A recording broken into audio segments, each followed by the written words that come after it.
आज हमारे पास scientific and medical evidence है कि अगर आप 24 आवर पीस में रहते हैं, खुश रहते हैं, रिलैक्स रहते हैं, तो आपके ब्रेन की पोटेंशियल 100% होती है। आप अपनी 100% पोटेंशियल पे काम कर रहे होते हैं। आपकी अवेयरनेस 100% पे होती है, आपकी इंट्यूशन 100% पे होती है, आपकी सिक्स सेंस 100% पे काम कर रही होती है। इनफैक्ट आप जो हायर पावर्स हैं, जो यूनिवर्स की जो इंटेलिजेंस है, आप उसके साथ कनेक्टेड होते हैं जब आप पीस में होते हैं।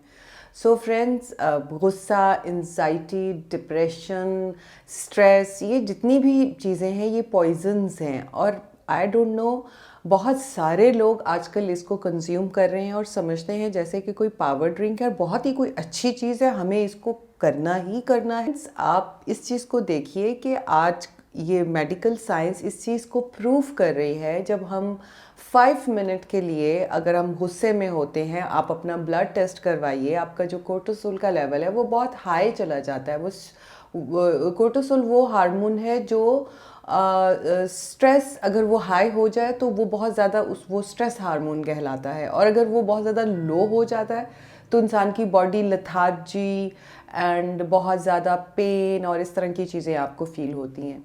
सो फ्रेंड्स, इस चीज़ का ध्यान रखिए कि जब भी हम गुस्सा करेंगे या हम एंजाइटी में रहेंगे या हम डिप्रेशन में रहेंगे, तो हमारी अपनी ही बॉडी में ये सब पॉइजन्स हैं जो हम खुद को दे रहे हैं। और हम समझते हैं कि गुस्सा करने से उसका इफ़ेक्ट सामने वाले पे होगा, लेकिन उससे पहले इफ़ेक्ट आप पे होगा।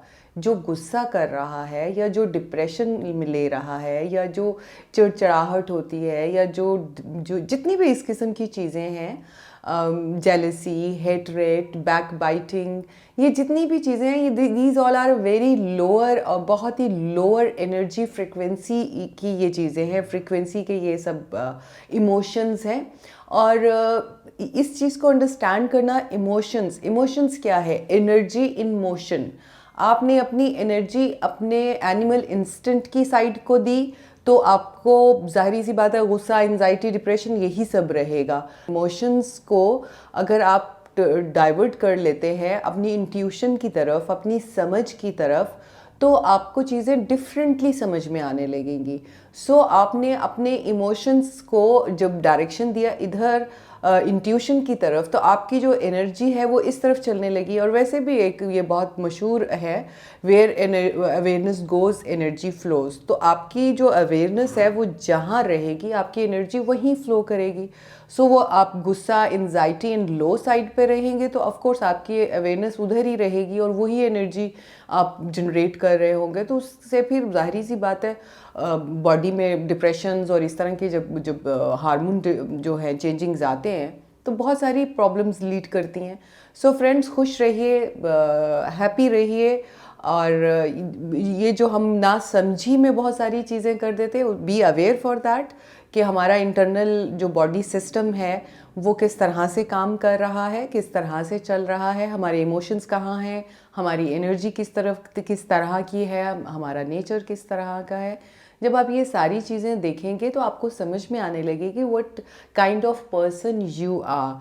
सो फिर आप जब अपने ब्रेन में अपनी चीज़ों को चेक करेंगे कि गुस्सा मुझे किस वजह से आ रहा है, what is my that point जिस वजह से मुझे गुस्सा आ रहा है, तो आपको समझ में आने लगेगा कि दैट इज़, मैं चाहूँ तो चॉइस मेरी अपनी है। मैं नहीं भी कर सकूँ, नहीं भी अगर मैं कर रही हूँ गुस्सा तो इट्स फाइन, इट्स ओके, मैं उस चीज़ को और भी तरीके से देख सकती हूँ। और इसके लिए मुझे दूसरे लोग प्रोवोक नहीं कर सकते। बहुत सारे लोग मुझे कहते हैं कि जी हमें सामने वाले प्रोवोक करते हैं, तो कोई दूसरा आपको प्रोवोक नहीं कर सकता जब तक आप इमोशनली खुद स्ट्रांग नहीं होंगे। और जब आप इमोशनली स्ट्रांग होते हैं तो चीज़ें आप डिफरेंटली देख रहे होते हैं। तो आप जब हम चीज़ें अलग से देखते हैं तो हमारी समझ में जब चीज़ें पॉप होती हैं अलग तरीके से, तो ऑटोमेटिकली हम रिलैक्स रहना शुरू कर देते हैं। और सबसे बेहतरीन जो इसमें मैं आपको एक्सरसाइज बताऊंगी वो है ग्रैटिट्यूड। आप शुक्रगुजारी में रहें। आपके आसपास जो भी चीज़ है उसका शुक्र अदा करें। इनफैक्ट एक स्पून भी है तो उसका शुक्र अदा करें। और सबसे जो मेन चीज़ कि आपने सुबह आंखें खुली, दिस इज़ टू गिफ्ट्स जो जो हमारे क्रिएटर ने हमें दी हैं। हमने आंखें खोली और हमने इस वर्ल्ड का एक नया दिन एक्सपीरियंस किया। हमारी ब्रीदिंग चल रही है, हमारी बॉडी हेल्दी है। मैं एक परफेक्ट इंसान हूँ, मैं एक अच्छी सोल हूँ। मैं आज दिन में अच्छे काम करूँगी, जिस कुछ डिफरेंट चीज़ें अनफोल्ड करूँगी। अच्छी अच्छी बातें करें अपने आप से, प्यारी प्यारी कन्वर्सेशन करें अपने आप से। और जैसे आप ये सब करेंगे, ब्रीदिंग बहुत बड़ा टूल है इसमें आपके पास, जो आप अपने ब्रेन को अच्छा ट्रीट कर सकते हैं, आप अपने ब्रेन को हेल्दी रख सकते हैं, आप अपनी बॉडी को हेल्दी रख सकते हैं। सो बैलेंस ब्रीदिंग मैंने आपको लास्ट टाइम बताई थी। इसके अलावा आप मेडिटेशंस कीजिए, इसके अलावा आप योगा कीजिए, एक्सरसाइज कीजिए, अपना खाने का ध्यान रखिए, सोने की टाइमिंग का ध्यान रखिए। सो बहुत सारी चीज़ें हैं, बहुत सारे फैक्टर्स हैं जिनको हम ग्रेजुअली टच करेंगे। Stay tune with me. Thank you so much for watching. I am Iman Kashyap. Stay blessed, stay happy.